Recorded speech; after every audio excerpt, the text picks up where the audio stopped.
Kozhikode medical college ICU പീഡന കേസിലെ അതിജീവിത വീണ്ടും സമരത്തിലേക്ക്. അതിജീവിതയെ ഭീഷണിപ്പെടുത്തിയ കേസിലെ പ്രതികളായ ജീവനക്കാർക്ക് കോഴിക്കോട് മെഡിക്കൽ കോളേജ് പുനർനിയമനം നൽകിയതിനെതിരെയാണ് സമരത്തിനിറങ്ങുന്നത്. പ്രിൻസിപ്പലിനെ കണ്ട ശേഷം അനുകൂല നടപടിയല്ലെങ്കിൽ പ്രിൻസിപ്പൽ ഓഫീസിന് മുന്നിൽ കുത്തിയിരിക്കാനാണ് തീരുമാനം. അതിജീവിതയെ ഭീഷണിപ്പെടുത്തിയ കേസിലെ പ്രതികളായ ജീവനക്കാർ ഇന്നലെയാണ് കോഴിക്കോട് മെഡിക്കൽ കോളേജിലെത്തി ജോലിയിൽ പ്രവേശിച്ചത്. കേസ് കോടതിയിലിരിക്കെ ഇത്തരമൊരു നീക്കത്തിന് പിന്നിൽ ഭരണാനുകൂല സർവീസ് സംഘടനാ നേതാക്കളുടെ ഇടപെടലാണെന്നാണ് സമരസമിതിയുടെ ആക്ഷേപം. ഇപ്പോൾ ഞാൻ പ്രിൻസിപ്പളിനോട് സംസാരിച്ചപ്പോൾ പ്രിൻസിപ്പൾ എന്നോട് പറഞ്ഞത് കോർട്ട് ഓർഡർ ഉണ്ട് എന്നാ. അപ്പോൾ ഞാൻ അദ്ദേഹത്തോട് ഏത് കോർട്ട് എന്ന് ചോദിച്ചപ്പോൾ അദ്ദേഹം മീറ്റിങ്ങിലാണ്, അത് അദ്ദേഹത്തിന് പറയാൻ സാധിച്ചിട്ടില്ല. സർക്കാർ വക്കീലോ സർക്കാരോ എന്ത് നയമാണ് അതിൽ സ്വീകരിച്ചത് എന്ന് അറിയേണ്ട അവകാശവും ഞങ്ങൾക്കുണ്ട്.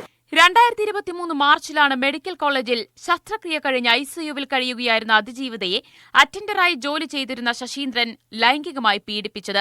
അന്വേഷണത്തിൽ കുറ്റം ചെയ്തുവെന്ന് കണ്ടെത്തിയ ശശീന്ദ്രനെ ജോലിയിൽ നിന്നും പിരിച്ചുവിട്ടിരുന്നു. കേസിൽ അതിജീവിതയെ ഭീഷണിപ്പെടുത്തിയ ജീവനക്കാർക്ക് വീണ്ടും കോഴിക്കോട് മെഡിക്കൽ കോളേജിൽ നിയമനം നൽകിയതിനെതിരെ വ്യാപക വിമർശനമാണ് ഉയരുന്നത്. മീഡിയ 1 കോഴിക്കോട്.